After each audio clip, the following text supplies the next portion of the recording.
یسوع مسیح کے نام سے السلام علیکم۔ پیارے بھائی اور بہن، آپ لوگوں کو یاد ہوگا کہ گئے سو وقت گنتی کی کتاب باب 22 سے باب 24 تک غور کرے تھے۔ آج ہم باب 25 سے غور کرنا شروع کریں گے۔ پڑھیں گے آیت 1 سے آیت 3 تک۔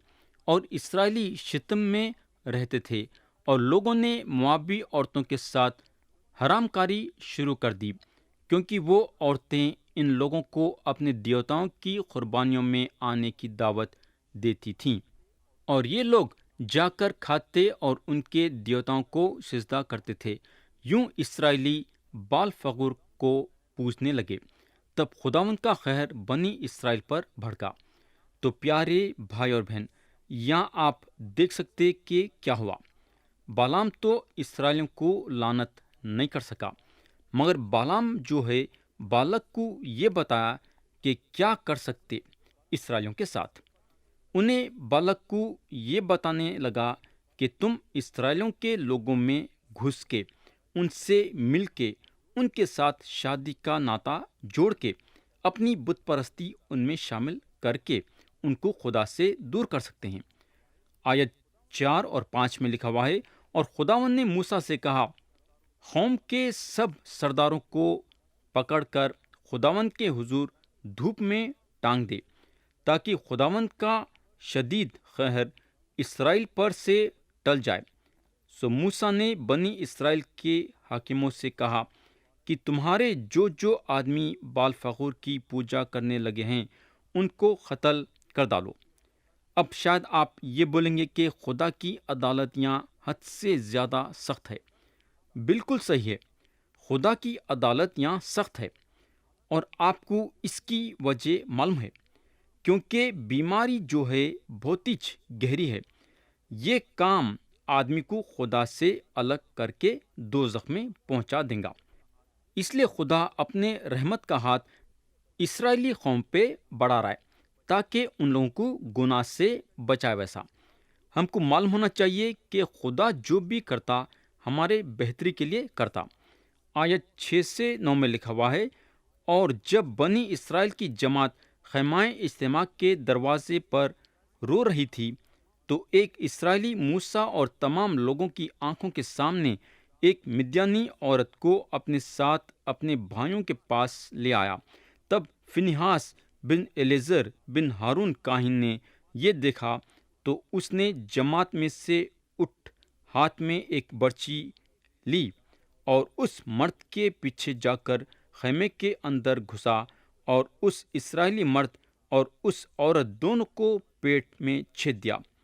تب بنی اسرائیل میں سے وبا جاتی رہی، اور جتنے اس وبا سے مرے ان کا شمار 24,000 تھا۔ تو پیارے بھائی بہن، اس طریقے سے بالام اسرائیلیوں کو لعنت کرا۔ تو بالام کی جو تعلیم ہے، یہ تعلیم ہے۔ ہمارے خداوند مکشفہ میں بولتے ہیں کہ یہ تعلیم کلیسیا میں داخل ہوتی ہے۔ آج یہ تعلیم کلیسیا میں ہے۔ میرا خیال یہ ہے کہ دشمن باہر سے خدا کے لوگوں کو تکلیف نہیں دے سکتا، یا خدا کے کام کو، یا خدا کے کلیسیا کو۔ کلیسیا باہر سے کبھی بھی تکلیف پہنچائی نہیں گئی۔ پرگمن کی کلیسیا کو ہمارے خداوند بولنے لگے، مجھے چند باتوں کی تجھ سے شکایت ہے، اس لیے کہ تیرے ہاں بعض لوگ بلام کی تعلیم ماننے والے ہیں، جس نے بلق کو بنی اسرائیل کے سامنے ٹھوکر کھلانے والی چیز رکھنے کی تعلیم دی، یعنی یہ کہ وہ بتوں کی قربانیاں کھائیں اور حرام کاری کریں۔ تو پیارے بھائی اور بہن، یہ جو ہے بالام کی تعلیم تھی۔ شیطان جو ہے پرگمن کے کلیسیا میں داخل ہوا۔ ستائے جانا جو ہے باہر سے نہیں تھا، مگر بالام کی جو تعلیم کلیسیا کے اندر داخل ہو گئی تھی، اس سے کلیسیا کو تکلیف پہنچنے کو لگی۔ اگر ہم مسیح کے زندگی میں غور کریں گے تو اندر سے مسیح کو دھوکہ دیا گیا۔ ان کا خود کا ایک شاگرد ان کو دھوکہ دیا، ان کی خود کی قوم ان کو رومیوں کے حوالے کرے، ان کو صلیب پہ چڑھانے کے لیے۔ مسیح ہمیشہ اندر سے دھوکہ دیے جاتے ہیں، یعنی کہ ان کے خود کے لوگ ان کو دھوکہ دیتے ہیں۔ آج بھی یہ ایک سچائی ہے۔ یہ بلام کی تعلیم جو ہے دھوکہ دیتی ہے۔ یہ ہوگا اب آگے کلام میں اگر ہم دیکھیں گے تو فنیحاس کو کہانت کا عہد دیا جاتا ہے جو الیعزر کے بیٹے ہیں۔ آیت 10 سے 18 پڑھیں گے جو کہ یہ باپ کے آخری آتے ہیں۔ اور خداوند نے موسیٰ سے کہا کہ فنیحاس بن الیعزر بن ہارون کاہن نے میرے خہر کو بنی اسرائیل پر سے ہٹایا، کیونکہ ان کے بیچ اسے میرے لیے غیرت آئی۔ اسی لیے میں نے بنی اسرائیل کو اپنی غیرت کے جوش میں نابود نہیں کیا۔ سو تو کہہ دے کہ میں نے اس سے اپنا صلح کا عہد باندھا، اور وہ اس کے لیے اور اس کے بعد اس کی نسل کے لیے کہانت کا دائمی عہد ہوگا، کیونکہ وہ اپنے خدا کے لیے غیرت مند ہوا اور اس نے بنی اسرائیل کے لیے کفارہ دیا۔ اس اسرائیلی مرد کا نام جو اس مدیانی عورت کے ساتھ مرا گیا زمری تھا، جو سلو کا بیٹا اور شمعون کے قبیلے کے ایک آبائی خاندان کا سردار تھا، اور جو مدیانی عورت ماری گئی اس کا نام قزبی تھا۔ وہ سور کی بیٹی تھی جو مدیان میں ایک آبائی خاندان کے لوگوں کا سردار تھا۔ تو پیارے بھائی بہن، خدا فنیحاس سے خوش تھا۔ کئی کو بولے تو انہوں گناہ کو آگے بڑھنے نہیں دیے، بلکہ وہاں کا وہاں گناہ کو ختم کر دیے۔ اگر ہم کسی کو گناہ کرتے ہوئے دیکھتے ہیں تو ہم وہ بھائی یا بہن کے پاس جانا اور بتانا کہ تم یہ گناہ کرے ہیں۔ ہم گناہ کو نظر انداز نہیں کر دے سکتے۔ گناہ کو دیکھنا اور نظر انداز کر دینا خدا کے نظروں میں بہت بڑا گناہ ہے۔ تو یہاں ختم ہوا باب 25۔ اب ہم باب 26 پہ جائیں گے اور پڑھیں گے اس کی آیت 7۔ یہ بنی روبن کے خاندان ہیں، اور ان میں سے جو گنے گئے وہ 43,730 تھے۔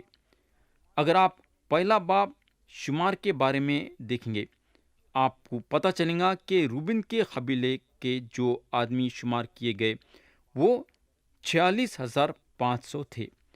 یہ جو ہے 40 برس پہلے کی بات ہے، جب ان لوگ بیابان میں گھومنا شروع کرے تھے۔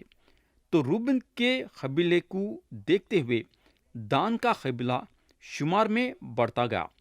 آیت 42 اور 43 میں لکھا ہوا ہے، اور نفتالی کی نسل کے لوگوں میں سے ایک ایک مرد جو 20 برس یا اس سے اوپر کی عمر کا اور جنگ کرنے کے قابل تھا، وہ اپنے گھرانے اور آبائی خاندانوں کے مطابق گنا گیا۔ سو نفتالی کے قبیلے کے جو آدمی شمار کیے گئے وہ 53,400 تھے۔ تو پہلے شمار میں دان کے بارے میں یہ بتایا گیا ہے۔ دان کے قبیلے کے جو آدمی شمار کیے گئے وہ 62,700 تھے، مگر دوسرا شمار یہ ظاہر کرا کہ اسرائیلی 1,820 لوگوں سے کم ہو گئے۔ پہلے والی نسل بیابان میں ختم ہو گئی، جیسا خدا ان کے بارے میں بول چکا تھا کہ تمہاری لاشیں اسی بیابان میں پڑی رہیں گی، اور تمہاری ساری تعداد میں سے یعنی 20 برس سے لے کر اس سے اوپر کی عمر کے تم سب جتنے گنے گئے اور مجھ پر شکایت کرتے رہے۔ اب ہم آیت 64 سے 65 پڑھیں گے۔ پر جن اسرائیلیوں کو موسیٰ اور ہارون کاہن نے دستے سینا میں گنا تھا، ان میں سے ایک شخص بھی ان میں نہ تھا، کیونکہ خداوند نے ان کے حق میں کہہ دیا تھا کہ وہ یقیناً بیابان میں مر جائیں گے۔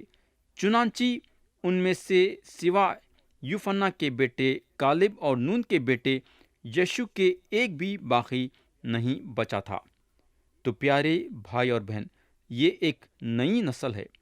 پرانی نسل ساری صرف کالب اور یشو کو چھوڑ کے سارے کے سارے مر گئے۔ خدا جو ہے ان لوگوں کو نافرمانی کے لیے ذمہ دار نہیں ٹھہرایا جو 20 برس سے کم کے عمر کے تھے۔ اس سے ہم یہ جان سکتے کہ ہم 20 برس کے بعد سے خدا کے حساب دہ ہیں۔ ہماری جو ہے حساب دینے کی بات 20 برس سے شروع ہوتی ہے۔ میں یہ پکا تو نہیں بول سکتا، مگر میرا جہاں تک خیال ہے کہ ہم خدا کے سامنے حساب دینا 20 برس سے شروع ہوتا ہے۔ یہ ہوگا۔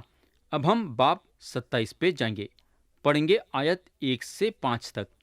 تب یوسف کے بیٹے منسک کی اولاد کے گھرانوں میں سے سلافیہات بن حفر بن جلیاد بن ماکر بن منسک کی بیٹیاں، جن کے نام مہلا اور نوا اور حجلا اور ملکا اور ترزا ہیں، پاس آ کر خیمہ اجتماع کے دروازے پر موسیٰ اور ایلیزر کاہن اور امیروں اور سب جماعت کے سامنے کھڑی ہوئیں اور کہنے لگیں کہ ہمارا باپ بیابان میں مرا، پر وہ ان لوگوں میں شامل نہ تھا جنہوں نے خوراک کے فریق سے مل کر خداوند کے خلاف سر اٹھایا تھا، بلکہ وہ اپنے گناہ میں مرا اور اس کے کوئی بیٹا نہ تھا، سو بیٹا نہ ہونے کے سبب سے کیوں مٹنے پائے، اس لیے ہم کو بھی ہمارے باپ کی بھائیوں کے ساتھ حصہ دو۔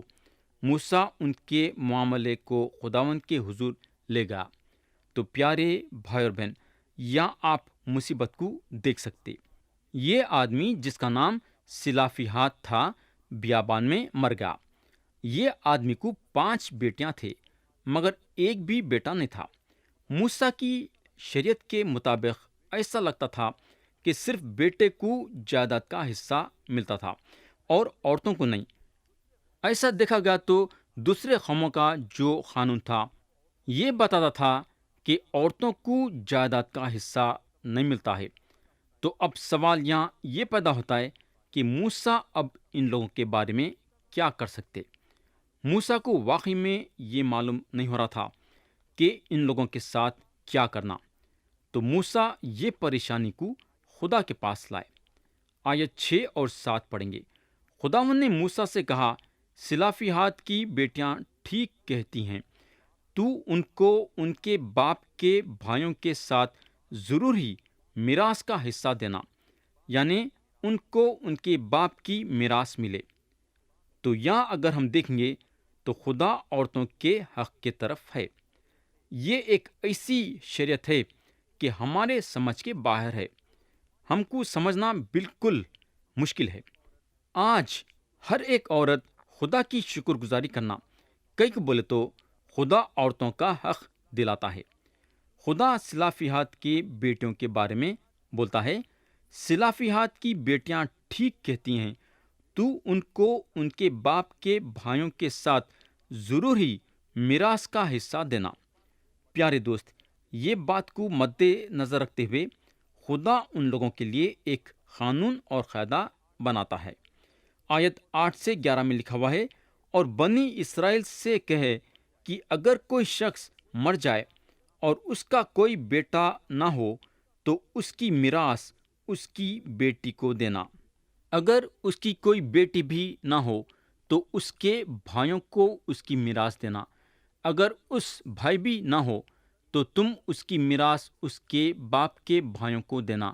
اگر اس کے باپ کا بھی کوئی بھائی نہ ہو تو جو شخص اس کے گھرانے میں اسے اس کی میراث دینا، وہ اس کا وارث ہوگا۔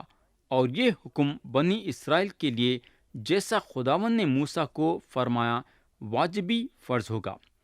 پیارے بھائی بہن، یہ ایک اچھا قدم ہے، اور یہ قدم مسیح کے یہ دنیا میں آنے کے 1500 سال پہلے لیا گیا تھا۔ میں یہ عورتوں کے دلیری کو مانوں گا کہ کیسا دلیری کے ساتھ موسیٰ کے پاس آ کے یہ اپنی میراث پوچھے۔ عبرانیوں کے خط میں لکھا ہوا ہے، بغیر ایمان کے اس کو پسند آنا ناممکن ہے، اس لیے کہ خدا کے پاس آنے والے کو ایمان لانا چاہیے کہ وہ موجود ہے اور اپنے طالبوں کو بدلہ دیتا ہے۔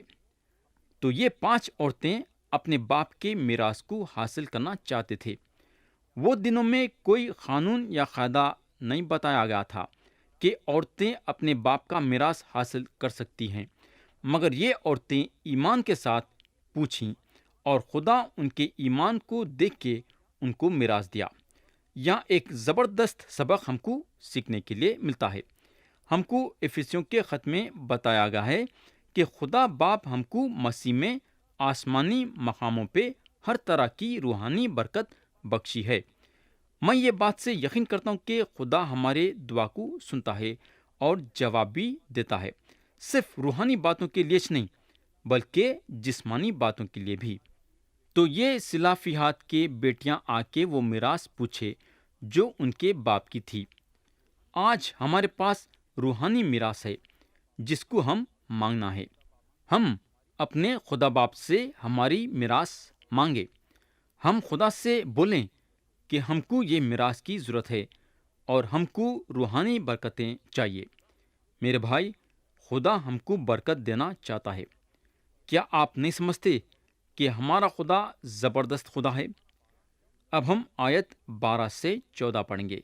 پھر خداوند نے موسیٰ سے کہا، تو ابارم کے اس پہاڑ پر چڑھ کر اس ملک کو جو میں نے بنی اسرائیل کو عنایت کیا ہے دیکھ لے، اور جب تو اسے دیکھ لے گا تو بھی اپنے لوگوں میں اپنے بھائی ہارون کی طرح جا ملے گا، کیونکہ دشت سن میں جب جماعت نے مجھ سے جھگڑا کیا تو چشمے پر تم دونوں ان کی آنکھوں کے سامنے میری تقدیس کرتے۔ تم نے میرے حکم سے سرکشی کی۔ یہ وہی مریبا کا چشمہ ہے جو دشت سندھ کے قادس میں ہے۔ تو یا موسیٰ کو وعدے کے زمین کو پہاڑ پہ سے دیکھنے کے لیے موقع دیتا ہے خدا۔ یہ اس لیے ہوا، کئی کو بولے تو موسیٰ خدا کے حکم پہ عمل نہیں کرے۔ خدا ان کو وعدے کے زمین پہ جانے کی اجازت نہیں دیا۔ ہماری نافرمانی ہم کو روکتی ہے خدا کے وعدوں کو ہمارے زندگی میں پوری ہونے کے لیے۔ خدا ہمارے زندگی میں اس وقت کام کر سکتا ہے جب ہم اس کے حکموں کے ساتھ ساتھ چلیں گے۔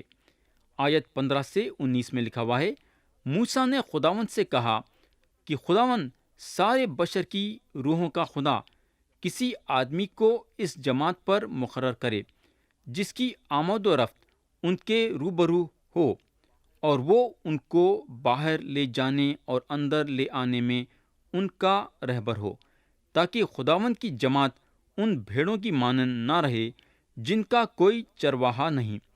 خداوند نے موسیٰ سے کہا، تو نون کے بیٹے یشوع کو لے کر اس پر اپنا ہاتھ رکھ، کیونکہ اس شخص میں روح ہے، اور اسے ایلیزر کاہن اور ساری جماعت کے آگے کھڑا کر کے ان کی آنکھوں کے سامنے اسے وصیت کر۔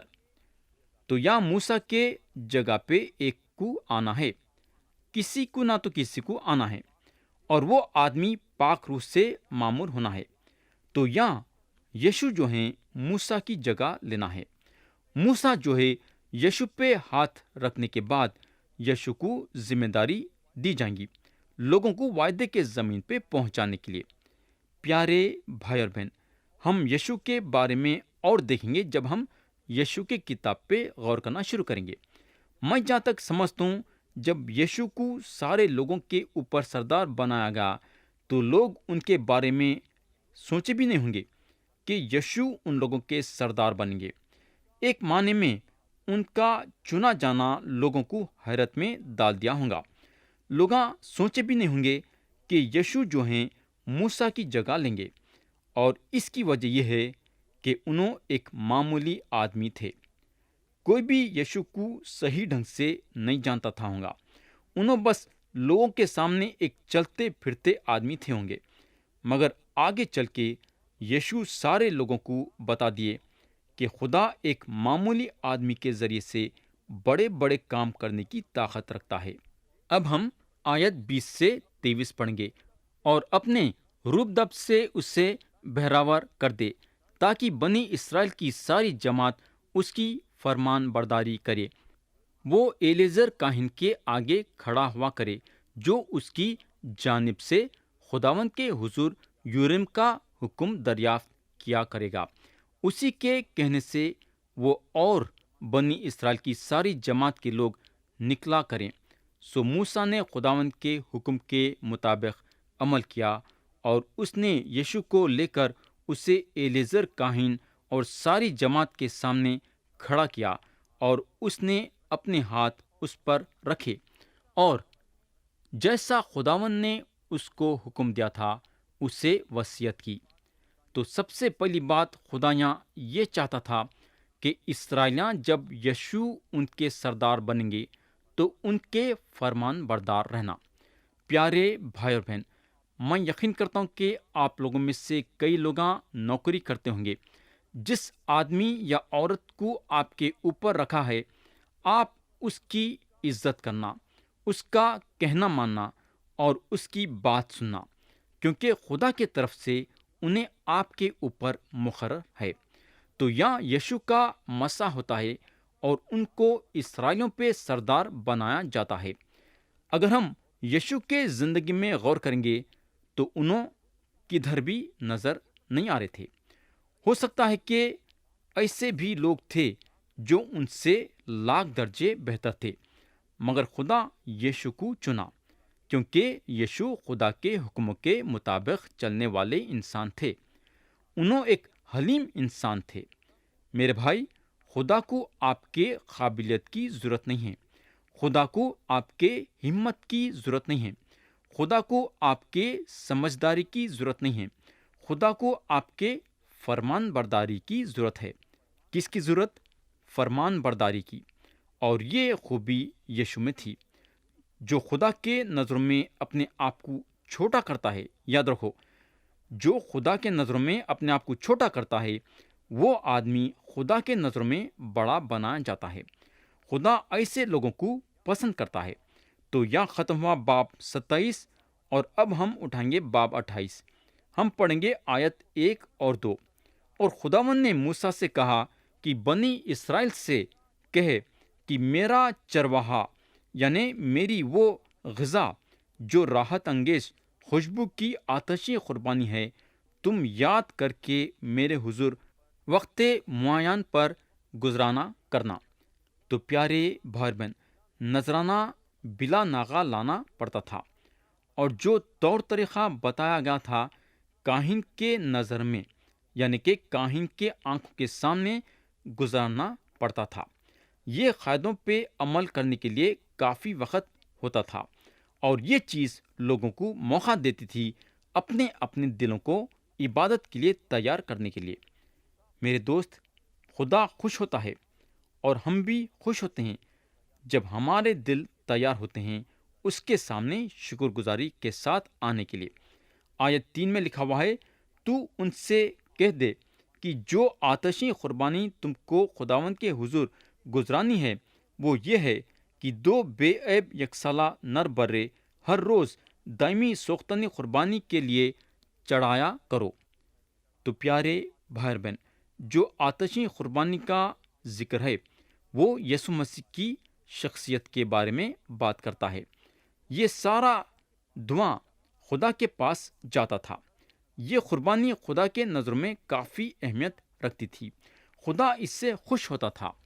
آیت 5 سے 7 میں لکھا ہوا ہے، اور ساتھ ہی ایفا کے 10ویں حصے کے برابر میدا جس میں کوٹ کر نکالا ہوا تیل چوتھائی ہند کے برابر ملا ہو، نظر کی قربانی کے طور پر گزرانا۔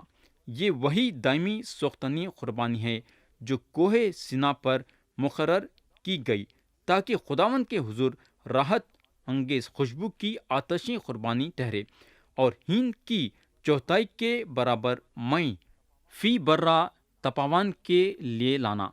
مقدس ہی میں خداوند کے حضور میں کا یہ تپاون چڑھانا۔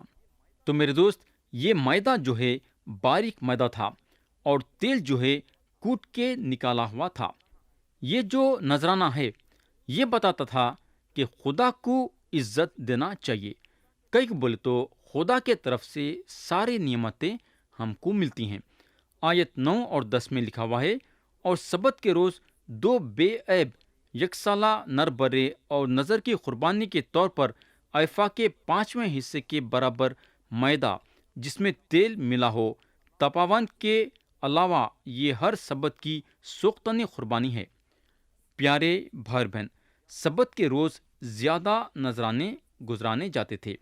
سبت جو ہے ایک خاص آرام کا دن تھا اور عبادت کی جاتی تھی، تو لوگ زیادہ نذرانہ لاتے تھے۔ تو پیارے بھائی اور بہن، آج ہم خدا کے کلام میں سے کئی باتیں دیکھیں، ہے نا؟ مگر اب سوال یہ پیدا ہوتا ہے کہ یہ سارے باتوں کے بیچ میں خدا ہم کو کیا سکھانا چاہتا ہے؟ خدا ہم کو یہاں یہ سکھانا چاہتا ہے کہ ہم جھوٹے نبیوں سے خبردار رہنا۔ دوسری بات یہ کہ جو بھی چیز ہم ایمان کے ساتھ مانگیں گے، خدا ہم کو وہ چیز عطا کرے گا۔ تیسری اور آخری چیز یہ کہ خدا وہ آدمی کو سر بلند کرتا ہے جو اس کے حکموں پہ عمل کرتا ہے۔ اور چوتھی اور آخری بات یہ کہ خدا چاہتا ہے کہ ہم ذاتی طور سے اس سے رشتہ قائم کرنا اور اس کے بتائے ہوئے راہوں پہ چلنا۔ تو یہاں ہم کلام کو ختم کریں گے یہ دعا کے ساتھ کہ خدا ہم سب کو آج کے کلام کے ذریعے سے برکت دے۔ یسوع مسیح کے نام سے آمین۔